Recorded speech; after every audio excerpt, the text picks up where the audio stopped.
Bien, como mencionamos en un inicio, unos temas alrededor de subtemas tan interesantes como los que acabamos de escuchar, obviamente auguramos esta extraordinaria ponencia de cada uno de ellos.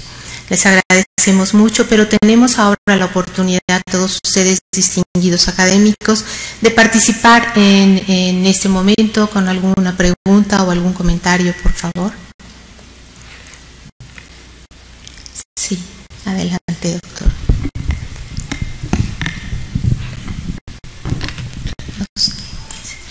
Como académico, estoy seguro que gran parte de mis compañeros se sentimos orgullosos de la presencia de ustedes y han sido realmente aportadores de momentos de verdadero gozo intelectual. Y cuando se habla de bioética, quizás hasta moral o espiritual. Este es un lugar de polémica. Las personas, no todos pensamos igual, y entonces podemos estar en acuerdo y desacuerdo. Pero en las ponencias de el doctor Neri Vela y de el doctor Alejandro Reyes, encontramos como que sobre la patente ambos tienen conceptos diferentes. Uno está hablándonos sobre conceptos realmente humanos como un ataque a los derechos humanos, y el otro se sustenta en la historia, en la evolución y en los beneficios de los derechos de autor, que es una forma de patente. Quisiera escuchar la opinión de cada uno de ellos sobre el otro. ¿Están de acuerdo o están en desacuerdo?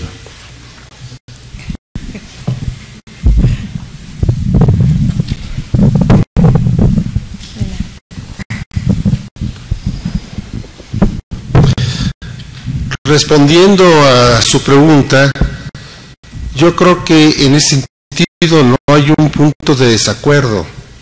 Se tocaron aspectos diferentes de la patente, como usted bien lo mencionó. De un lado, el abordaje ético de la patente, sus implicancias, el efecto que han tenido, y por el lado, el aspecto netamente jurídico de cómo se entienden y cómo se clasifica. Yo así lo veo. Pero sí es importante insistir en que las patentes en el ámbito de la industria farmacéutica han, si bien dado una serie de derechos a ella para explotar comercialmente medicamentos que son producto de una investigación de muchos años y que obviamente por ello tienen el derecho de poder retribuir la inversión y poder tener una utilidad por ello, también es bien cierto que la utilidad que en realidad se está teniendo ha sobrepasado a lo razonablemente esperado. En los últimos 20 años ha habido un aumento del más del 600% en el costo de los medicamentos. De ahí que desde el punto de vista ético, las patentes sean altamente cuestionables en este momento, y que si bien es una figura necesaria, es una figura que tendrá que ser complementada con una adecuada regulación que obedezca realmente a las necesidades de la población hacia quienes se supone que se van a dirigir.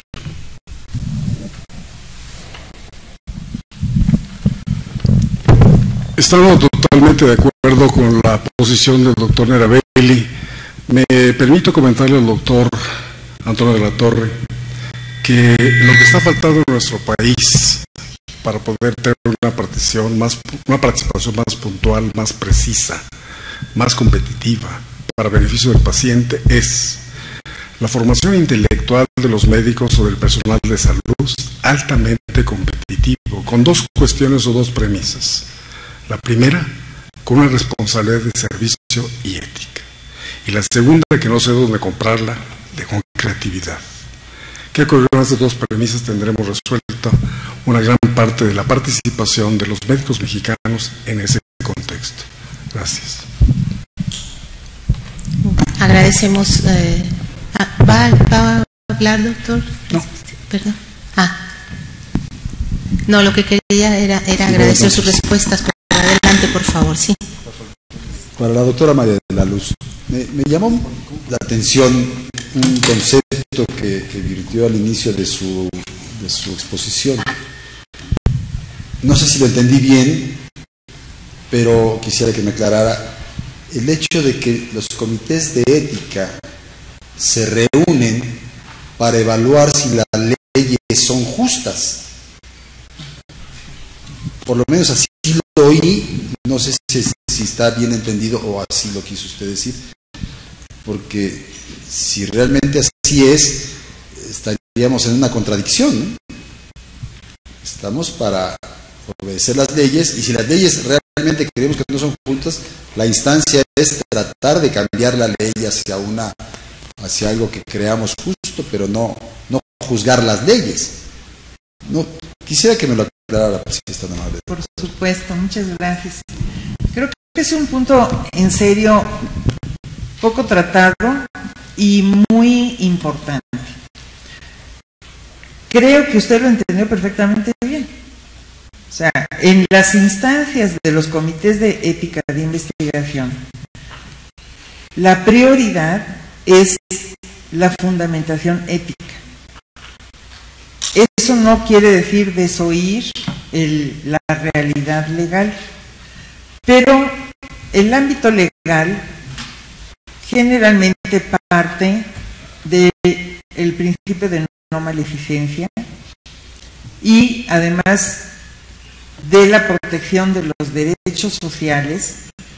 En este momento la mayoría de las leyes, este tipo de leyes se hace por representación de tipo social. Por lo tanto, el fundamentar en ética es el ámbito más importante para un comité de ética de investigación o de bioética. Y muchas veces no coinciden la ley y la ética. Y cuando hay que decidir entre la ley y la ética, en un comité de ética, se debe decidir por la ética, reconociendo que la ley señala tal o cual cosa. Efectivamente, en nuestro país hay campos en donde no coincide la ley y la ética, porque esa ley es una ley que no tiene la parte filosófica que la sustenta como verdadera, sino puede ser simplemente una ley por votación de mayoría. Será muy respetable en otros lados, pero como eso sí, me ha tocado ver que cuando hay algún tipo de controversia se saca a colación que si será ético o no, o qué dictaminará el comité, la única fuente que se toma en cuenta es la ley, pues eso es inadecuado, porque hay a veces campos en los cuales no coinciden. Se puede poner en un dictamen, la ley dice tal cosa, las consecuencias jurídicas son tales, la ética según las declaraciones, los lineamientos, las leyes que digan ética, el código de conducta del personal de salud, los reglamentos en el ámbito de éticos en cualquier lado, las declaraciones éticas de tal lado, dicen tal otra cosa que probablemente, a lo mejor en algún caso, sean lo contrario. Porque si no, si nosotros simplemente nos basáramos en lo que dice la ley, pues simplemente deberíamos de tener una serie de juristas que dicen que dictaminaran, como lo puse ahí, un bufete jurídico que diga qué dice la ley y qué no. Si se ha constituido en ética y en bioética, es porque va más allá de las leyes. Hay una reflexión interdisciplinaria en donde debe prevalecer la ética. Cambiar la ley, eso es otra cosa. Pero sí, la fundamentación de ese dictamen debe ser ético.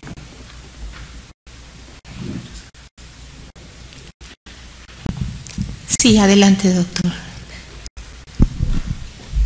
Gracias, buenas noches. Me complazco de haber estado el día de hoy en la academia, de haber escuchado sus comentarios, y se vienen a la mente un par de comentarios. Uno de ellos es un poco relacionado con el doctor Naribela comentaba, en el sentido de que los comités de investigación en los hospitales, que son los cuales la COFEPRIS le ha dado la responsabilidad de la evaluación de los diferentes tipos de medicamentos que se están experimentando a diferentes niveles, podrían tener ciertas desviaciones, como cual podrían favorecer a la industria farmacéutica. Situación, bueno, pues te pone muy entredicho la moral y la ética de los médicos, pero finalmente creo que en lo general, independientemente de los comités, tenemos una parte de la obligación que no estamos cumpliendo, que es la etapa más elaborada de la aplicación de los medicamentos con los pacientes, que es la farmacovigilancia. La farmacovigilancia es la única manera en que podemos nosotros realmente verificar que lo que se dijo en la investigación realmente está haciendo efecto con los pacientes, y no lo estamos vigilando. Hay comités de farmacovigilancia en muy pocos hospitales, hay una ley que nos obliga a los médicos a ejercer la farmacovigilancia, y desafortunadamente pues no lo estamos haciendo como deberíamos hacerlo. Yo creo que es un llamado de atención, no únicamente en el sentido de que los comités de investigación sean más eficientes, sino también para que los médicos comunes y corrientes podamos estar ejerciendo este derecho que tenemos de vigilar los resultados de la investigación de la industria farmacéutica. Por otro lado, me genera un poco de inquietud, doctora Casas, en el sentido que yo tenía entendido que la bioética venía de la cultura sajona, en el sentido que la bioética son los principios de la mayoría, si es aquello que la mayoría debe respetarse, los principios menores. En cambio, la ética va más encauzada a los principios de las minorías, a los principios de las cosas más profundas, más sensibles, como podría ser la ética del médico, la ética del cirujano, la ética del abogado, del arquitecto, etcétera. No es la misma que la bioética. La bioética atiende los principios fundamentales de la humanidad. Es el derecho a la salud, el derecho al bienestar social, el derecho al trabajo, el derecho a tener una vida digna, al respeto de las personas. Entonces, cuando en un lugar como ahora que se habla tanto de la bioética y la ética en el mismo tenor, esto me crea confusión. Si estamos hablando de lo mismo, efectivamente tendría que haber una diferenciación muy clara para poder distinguir cuando estamos hablando de principios éticos y de los principios bioéticos. ¿Cómo no? Mire, la ética siempre ha existido por el hecho de que existen seres humanos que están interactuando. O sea, podríamos decir que lograr bien un ser humano ante otro y en reciprocidad, ese es el origen de la ética. La bioética surge hacia el inicio de los avances biotecnológicos.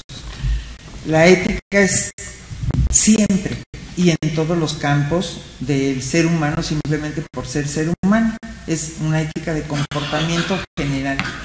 Hay una ética particular de algunas profesiones, como por ejemplo la ética médica, en donde usted señala muy claramente la relación médico-paciente, por ejemplo, el secreto profesional, etcétera. Son campos de la ética en el ámbito de la medicina que se han siempre considerado casi los mismos si ven las declaraciones históricamente. Pero como vuelvo a decir, la ética es el comportamiento entre un ser humano y el otro, ambos en el sentido de la beneficencia, no como el derecho, que es el mínimo ético. Simplemente está viendo la no maleficencia, que es diferente de ver la beneficencia. Una cosa es no hacer daño y otra cosa es querer el bien de los demás. Es mucho más comprometido y incluye muchas más cosas. La bioética aparece entonces con el avance biotecnológico. Hipócrates, ¿por qué no hizo bioética? porque no había avance biotecnológico. Lo que a nosotros, los bioeticistas, dio la necesidad de estudiar efectivamente en la bioética, se incluyen las leyes, se incluye filosofía, la filosofía aplicada se llama ética, se incluyen el área médica de conocimiento, ciencias sociales o lo que uno requiera para ver el campo del problema específico. La bioética, como le decía, no podía haber sido visto por los padres de la medicina porque no había un avance biotecnológico tal que implicara la consideración de lo no natural. Entonces, al considerarse ya que hay cosas que son fuera de lo natural, del ámbito natural, es como surge la bioética.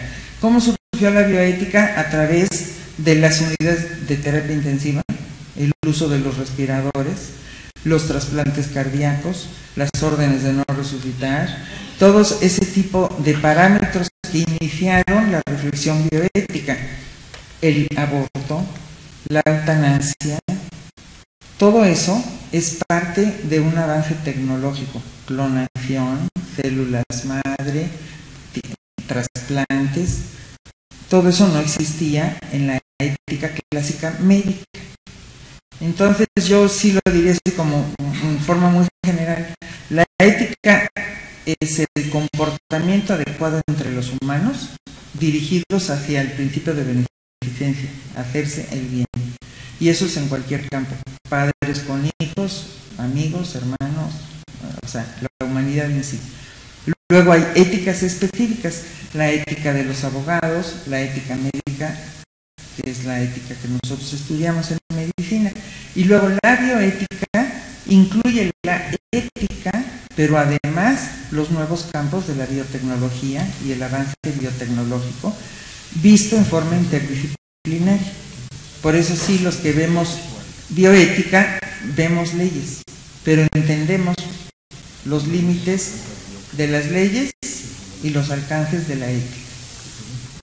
No sé si quedó un poco claro. Sí. ¿Alguien más con alguna pregunta o algún comentario? El doctor Neri. Bien.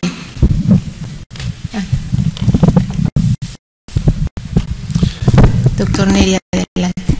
Gracias. En efecto, con respecto al señalamiento que ha señalado, efectivamente los comités de ética en investigación han hecho una labor importante y hasta cierta forma loable. Parecería que estoy siendo contradictorio a lo que dije, pero en realidad es que los comités de ética en investigación en nuestro país, en nuestro entorno, se fueron formando por sí mismos sin tener una regulación adecuada. Eso es muy meritorio, porque a través de esta autoorganización se fue dando un desahogo o una necesidad de llevar a cabo proyectos de investigación. Mi crítica constructiva, ustedes vieron una diapositiva en donde puse Comisión Nacional de Bioética y estaba en blanco. La diapositiva es muy clara por sí misma. Ha arribado, ha hecho ciertos esfuerzos últimamente, pero está arribando tarde a un fenómeno ya dado desde hace más de 20 años y que esperamos que sea fructífero.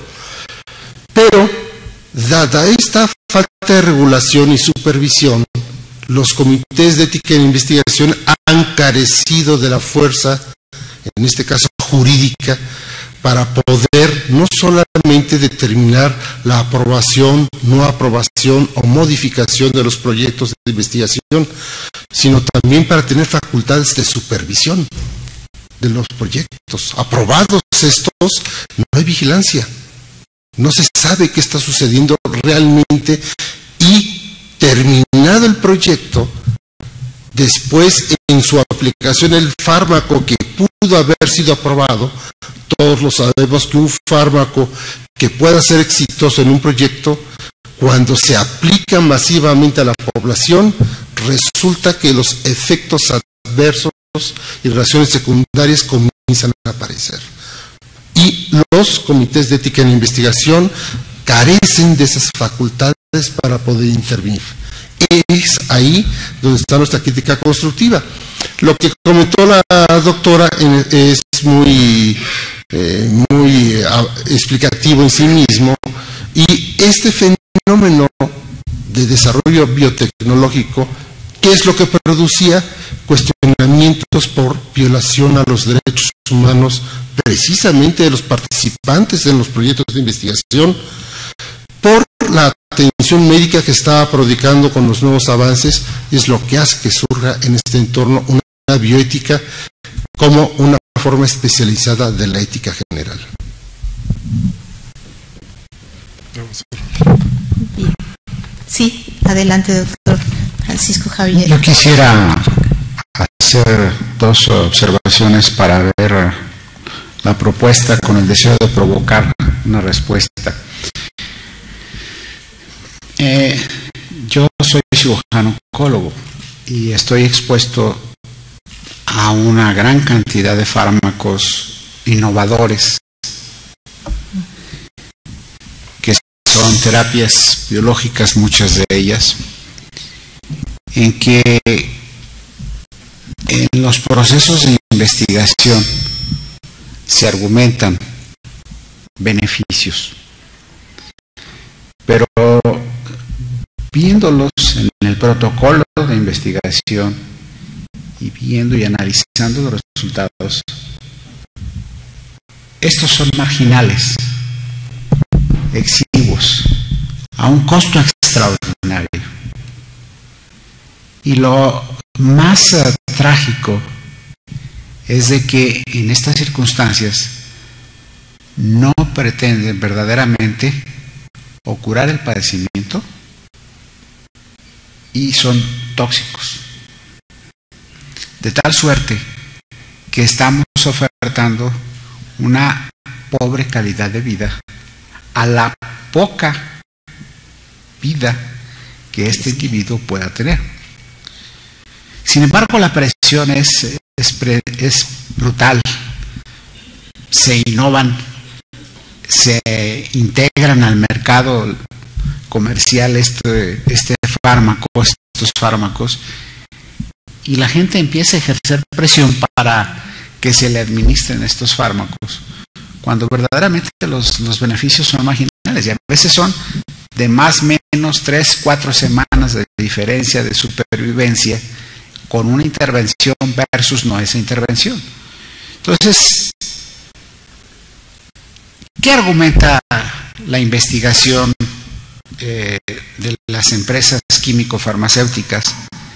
Que si bien es cierto, no es la solución completa, se va en el camino para resolverlo, y que potencialmente a través de este ejercicio se pueda descubrir un fármaco que verdaderamente pueda innovar el futuro de calidad de vida y de vida de estos individuos. Esta es por una parte. Me gustaría un comentario de ustedes. El otro aspecto es de que en los años 50, 60, 70, 80, el médico cirujano se formaba, cualquier área de la cirugía, y durante su vida profesional, 25, 30 años promedio, los avances tecnológicos no eran sustanciales o eran exiguos, que no había tanto problema en adaptabilidad en el proceso.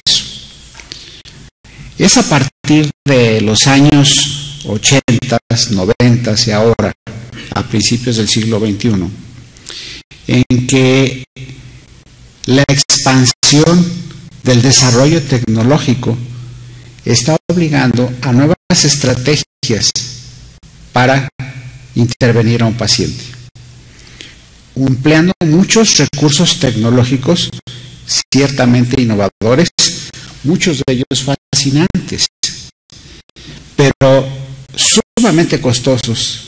Volvemos a lo mismo en la accesibilidad y con cuestionables resultados que también estas empresas innovadoras de tecnología hacen ver como adelantos porque se utiliza menos medicamento o porque se cuida más la estética y en lugar de hacer una incisión grande, ahora se hace un orificio, ya no solamente de 3 como antes o 5, sino que ahora a través de un solo orificio nosotros podemos manipular dentro de cavidades, hacer procesos quirúrgicos resectivos.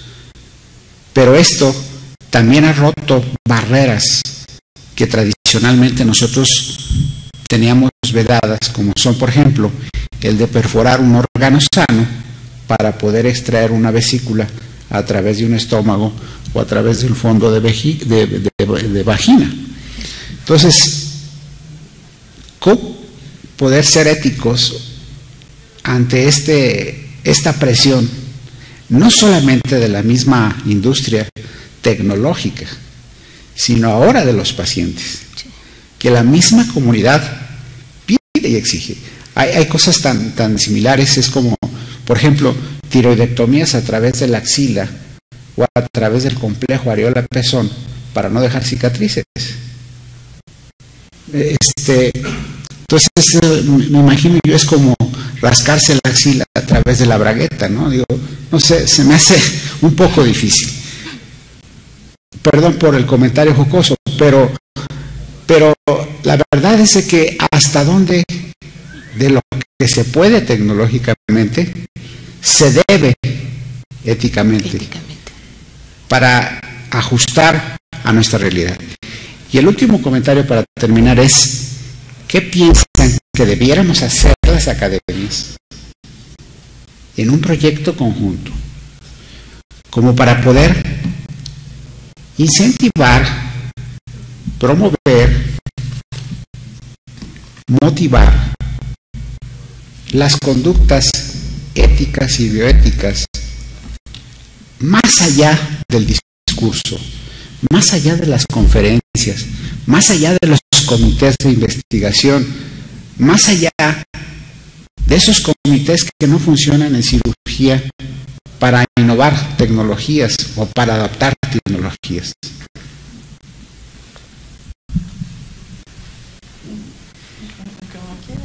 Primero las damas. Sí. Gracias. ¿Cómo ser ético a pesar de las presiones morales de los pacientes, económicas, sociales, muchas veces de presiones hasta del mismo grupo, ¿no? De que si pues verdaderamente uno usa, como dice el principio ético, de usar el medicamento más efectivo, económico y que sea seguro, que a veces visto en el grupo en el que uno trabaja y también en los grupos de pacientes y todo. Para ser así concreta, aunque quizás no sea una respuesta que muy iluminadora, pero creo que es verdadera, ser ético es difícil y no cualquiera lo hace. Había un anuncio comercial que decía eso, no cualquiera lo hace, efectivamente, porque ser ético implica oponerse a lo que no es ético, y muchas veces el medio, el entorno donde uno está no es ético, o las mismas condiciones no son éticas. ¿Qué tiene que hacer los grandes, podríamos decir, ejemplos de la eticidad en la historia de la humanidad? Muchos grandes, y por supuesto no lo recomiendo, ¿verdad? Pero de ahí vienen los héroes y los mártires, personas que han sacrificado su ética en bien de su ideal hasta su vida. El mismo Sócrates prefirió la muerte, no se suicidó, sino aceptó la ley con tal de preservar la ética. Las personas éticas quizás no sean del agrado de todo el mundo. Las personas éticas a lo mejor puedan, si no tienen una suficiente relación buena médico-paciente, a lo mejor cambian de médico, a lo mejor el grupo médico donde están no está muy contento con ellos, pero son ejemplos a seguir. Yo sí estoy muy convencida y he dedicado gran parte de mi vida a la enseñanza, primero de la anatomía y neuroanatomía, pero ahora desde hace más de 10 años a la bioética, que hay varias cosas que son muy importantes. La ética no se impone, la ética es una conducta de convicción. Por lo tanto, en primer lugar, hay que proponerla. Y la persona que lo proponga debe ser una persona que con su ejemplo pueda sostentar los hechos éticos. Porque el ejemplo es algo que nuestros compañeros médicos aprenden, sobre todo en el ámbito hospitalario, donde yo diría por caso personal, sus segundos padres son sus profesores en la clínica. Y si ellos dan un ejemplo ético suficiente, a pesar de muchas circunstancias, recuerdan en ese momento lo que aprendieron de sus grandes maestros a quienes admiran. Así que yo sí creo que ser un ejemplo de admiración para las nuevas generaciones es un cambio muy importante. Por otra parte, la convicción de que los principios deben ser sustentados, como anteriormente se sustentaba la palabra de honor, ¿verdad? Nadie dudaba de ella, no se necesitaba un papel. Entonces, sí, efectivamente no es fácil ser ético. Hay que promover esa cultura de que aunque no sea fácil, hay que hacerlo. Y hay que, podríamos decir, quizás premiar socialmente a quien tiene una conducta ética. Desgraciadamente, en medios sociales a veces se premia al de la conducta antiética, aún en el campo de la familia. Si esto se hace y se premia la conducta ética, por decir una cosa muy sencilla, mi primo fue diputado por 14 años y tiene un departamento y un coche y una cuenta bancaria que corresponde a su salario. Quizás en algunos lugares, en lugar de premiarlo, dirían: qué barbaridad, que ha sido bastante lento, ¿verdad?, en no aprovechar la circunstancia. Pero si nosotros estamos tratando de promover las acciones éticas, yo creo que las nuevas generaciones y todos los que están con nosotros van a hacer una reflexión. Muy bien. Adelante, por favor. Desearía hacer la siguiente precisión perdón. No, sí, adelante. Gracias. Sí, doctor. Hacer la siguiente precisión porque con base a la pregunta que ha hecho, es conveniente distinguir qué entendemos por moral y qué por ética, que son cosas diferentes. La moral, que es lo aceptado en una sociedad, un grupo, en un tiempo y lugar determinados, pero que puede ser una moral que, si se puede considerar correcta, adecuada por ese grupo, no necesariamente es ética. ¿Qué es la ética entonces? Pues es un estudio racional, sistemático de la moral, mediante la búsqueda de aquello que es no solamente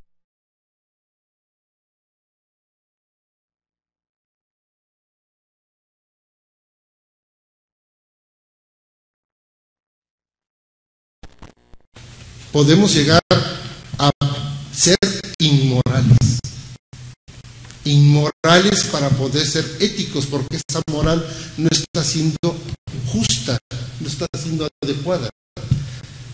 De esa manera, las presiones que se reciben de los consorcios por la nueva tecnología puede ser moralmente aceptable en una ética de mercado, que ellos le llaman, entre comillas, ética de mercado, que no es más que una moral de mercado, que es lo que puse en la última diapositiva, y la ética de decir: yo me resisto a esa moral porque éticamente no es aceptable, porque no puede ser conveniente para aquellos a quienes se dirige esta tecnología, que son nuestros pacientes.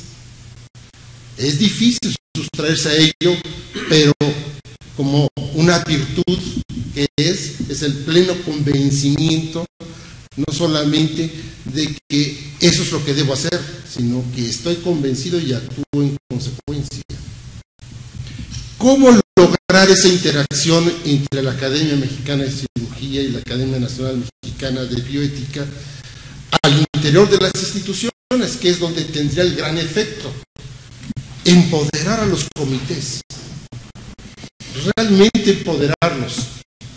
Yo les digo brevemente una anécdota que se escuchó de una alta directiva de Schering Plough, que decía, a una pregunta expresa: ustedes, de todos ustedes presentes, ¿cuántos de ustedes cuentan con los recursos físicos y materiales para llevar a cabo sus actividades? De 300 levantaron la mano 10.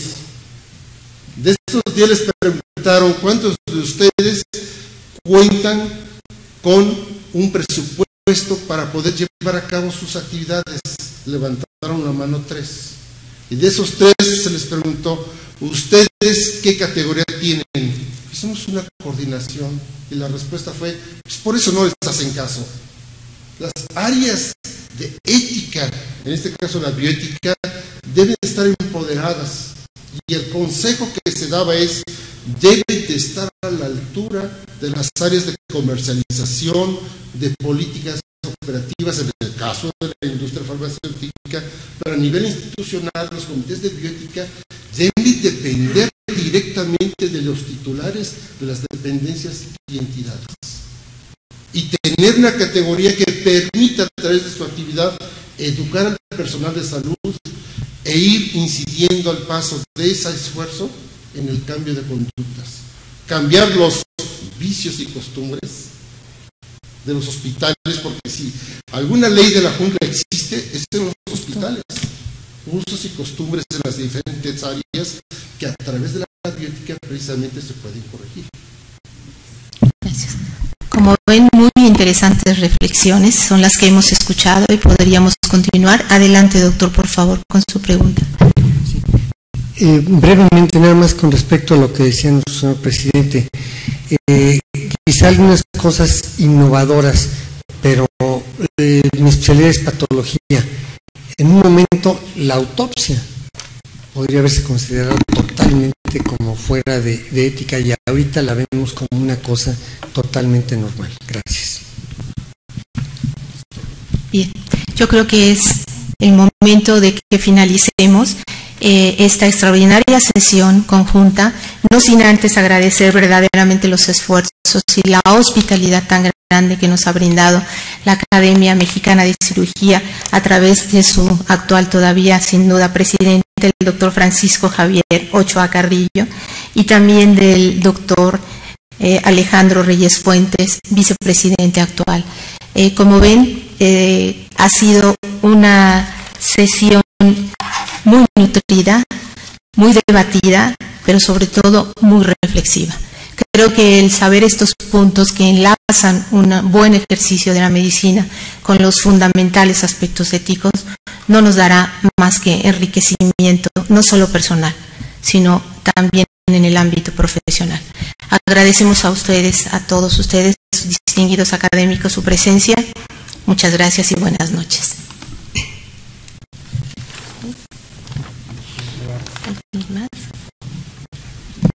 Gracias. El martes 7 de agosto se llevará a cabo la sesión conjunta con la Secretaría de Salud del Gobierno del Distrito Federal, con el simposio Experiencias y Propuestas en la Gestión del Sistema de Salud del Distrito Federal 2006-2012, cuyo coordinador será el doctor José Armando Agüed Ortega, quien también participará con el tema del Sistema de Salud del Distrito Federal 2006-2012. Participa el doctor Víctor Javier Caguas Bustamante con el tema Determinantes Sociales de la Salud, un nuevo modelo en el DF. El doctor Fernando Román Morales va a hablar del sistema de atención prehospitalaria del Gobierno del Distrito Federal. El doctor Alejandro Telles Smil hablará de innovaciones en la cirugía cardiovascular intervencionista. Y por último, el doctor Ricardo García Cavazos presentará el modelo de atención para la reducción de la morbilidad y mortalidad perinatal en el Distrito Federal. Aquí los esperamos el martes 7 de agosto a las 7:30 de la